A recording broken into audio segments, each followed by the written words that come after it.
Assalamualaikum warahmatullahi wabarakatuh. Halo semuanya. Kalian gimana nih kabarnya di tengah pandemi ini? Semoga selalu sehat dan baik-baik aja ya.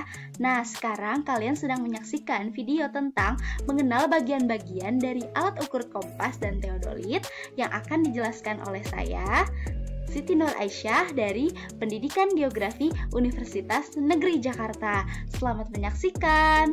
Nah, sebelum kita mengetahui apa itu bagian-bagian dari kompas dan teodolit, ada baiknya kita mengetahui nih pengertian dari kompas dan teodolit. Nah, yang pertama adalah kompas. Kompas bentuk umumnya seperti ini dan yang akan saya jelaskan di sini adalah kompas bidik. Kompas ialah alat penunjuk arah mata angin. Alat ini menggunakan medan magnet bumi untuk menentukan di mana itu arah utara, di mana itu arah selatan, di mana itu arah timur, dan di mana itu arah barat. Selanjutnya ada teodolit. Nah, teodolit ini bentuk umumnya adalah seperti ini. Dan teodolit adalah salah satu alat ukur tanah yang digunakan untuk menentukan tinggi tanah dengan sudut mendatar dan sudut tegak. Nah, itulah pengertian dari kompas dan teodolit. Selanjutnya kita akan membahas bagian-bagian dari kompas dan teodolit. Dan yang pertama akan kita bahas adalah bagian-bagian dari kompas. Dan bagian-bagian dari kompas yang pertama adalah kawat bidik. Ini kawat bidik ya. Kawat bidik ini digunakan ketika membidik sehingga arah yang dituju bisa tepat sasaran. Nah, kemudian ada jarum kompas. Ini adalah jarum kompas. Nah, dan jarum kompas ini biasanya menunjukkan ke arah utara. Selanjutnya ada dial. Dial atau dial adalah permukaan kompas yang di dalamnya terdapat angka-angka derajat dan arah mata angin. Dan bagian dari kompas selanjutnya adalah alat pengait atau alat penahan. Ini adalah alat pengait atau alat penahan yang digunakan ketika dalam keadaan membidik untuk menopang ibu jari. Selanjutnya ada lensa pembesar atau kaca pembesar. Nah, ini adalah lensa pembesar atau kaca pembesar yang digunakan untuk melihat lebih jelas derajat yang ada pada kompas ketika dalam keadaan membidik. Nah, lalu ada celah bidik atau visir. Celah bidik atau visir ini ketika dalam keadaan membidik menjadi patokan kelurusan. Bagian dari kompas selanjutnya adalah bezel atau knop putar. Bezel atau knop putar ini berisi dua garis bersudut 45 derajat yang dapat diputar untuk membantu mengatur arah yang berisi 120 klik dan satu kliknya bernilai 3 derajat. Nah, ini adalah bezel atau knop putar. Selanjutnya, yang terakhir adalah penggaris berskala. Penggaris berskala ini ketika kompas dibuka dan diluruskan bisa menjadi penggaris untuk peta 1:25.000 atau ada juga untuk peta 1:50.000. Nah, ini adalah penggaris berskala. Itulah dia bagian-bagian dari kompas yang akan saya ulangi lagi. Yang pertama adalah kawat bidik, kemudian ada jarum kompas, yang ketiga ada dial atau permukaan kompas, yang keempat ada alat pengait atau alat penahan, kemudian ada lensa pembesar atau kaca pembesar, kemudian ada celah bidik atau visir, kemudian ada bezel atau knop putar, dan yang terakhir ada penggaris berskala. Nah, ini adalah bagian-bagian umum dari kompas bidik. Sebelum kita menuju ke bagian-bagian dari teodolit, ada baiknya kita melihat bagaimana kompas saat digunakan. Kompas saat digunakan, alat pengaitnya ini berguna untuk menopang ibu jari. Nah, bisa dilihat ya bahwa ini untuk menopang ibu jari. Dan kemudian saat membidik, mata kita melihat pada objek yang dituju dan melihat pada derajat.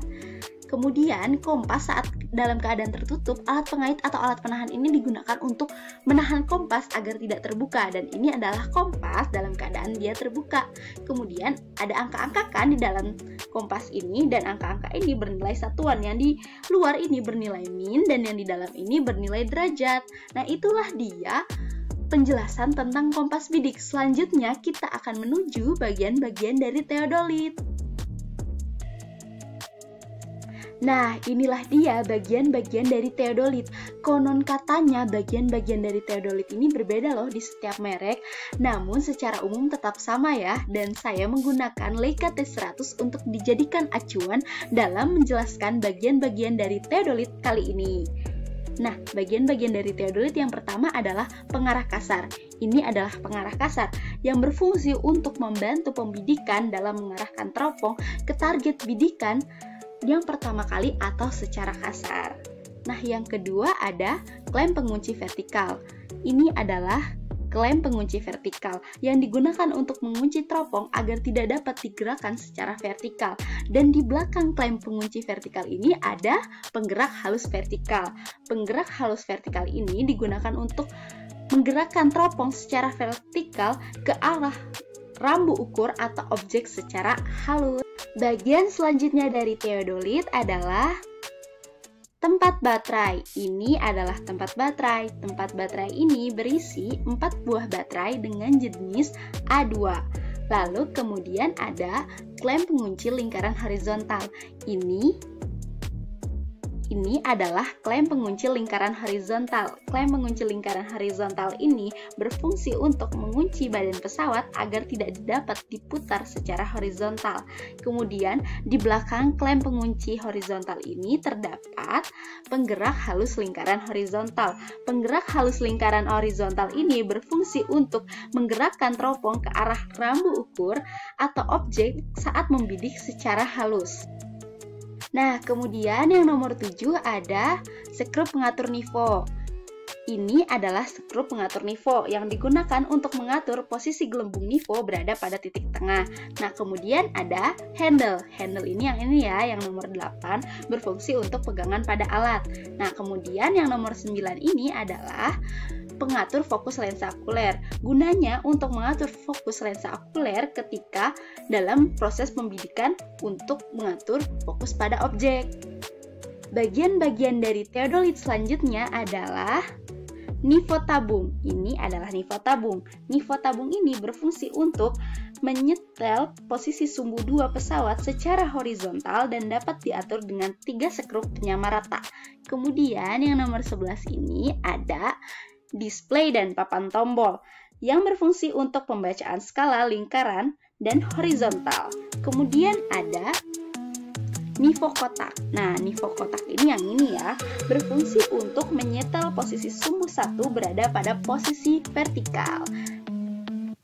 Nah, yang selanjutnya ada plat dasar. Plat dasar ini terletak di bagian bawah badan pesawat teodolit yang digunakan untuk bertumpunya pesawat teodolit. Lalu yang nomor 14, yang ini adalah lensa verticalizing yang berfungsi untuk melihat dan memposisikan sumbu 1 bertempat dengan titik berdiri pesawat atau titik tertentu di bumi. Lalu yang nomor 15, yang terakhir ini adalah klem pengatur fokus benang. Klem pengatur fokus benang ini digunakan untuk memperjelas benang pada lensa, yaitu benang atas, benang tengah, dan benang bawah.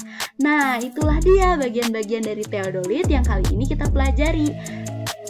Agar video ini mencapai 10 menit, mari kita ulangi bagian-bagian dari teodolit. Yang pertama, pengarah kasar. Yang kedua, ada klem pengunci vertikal. Kemudian ada penggerak halus vertikal. Yang kemudian yang nomor 4 ada tempat baterai. Yang nomor 5 ada klem pengunci lingkaran horizontal.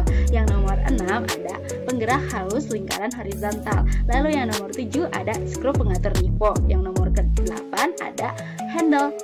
Lalu yang nomor 9 ada pengatur fokus lensa okuler. Lalu yang nomor 10 ada nivå tabung. Yang nomor 11 ada display dan papan tombol. Yang nomor 12 ada nivå kotak.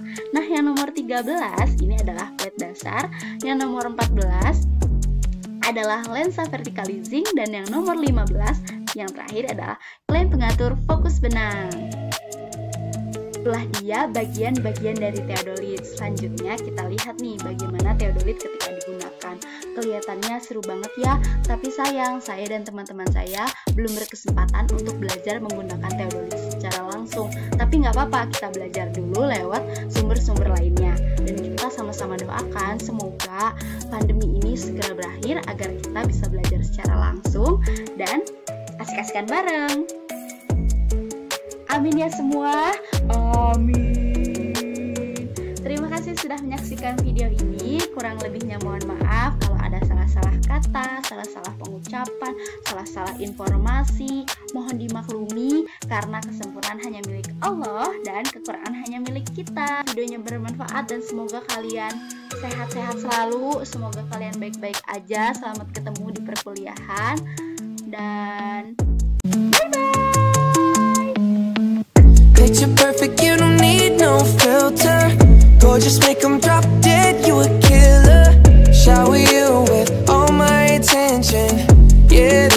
my only intentions. Stay in the kitchen cooking up, got your own bread. Heart full of equity, you're an asset. Make sure that you don't need no mentions. Yeah, these are my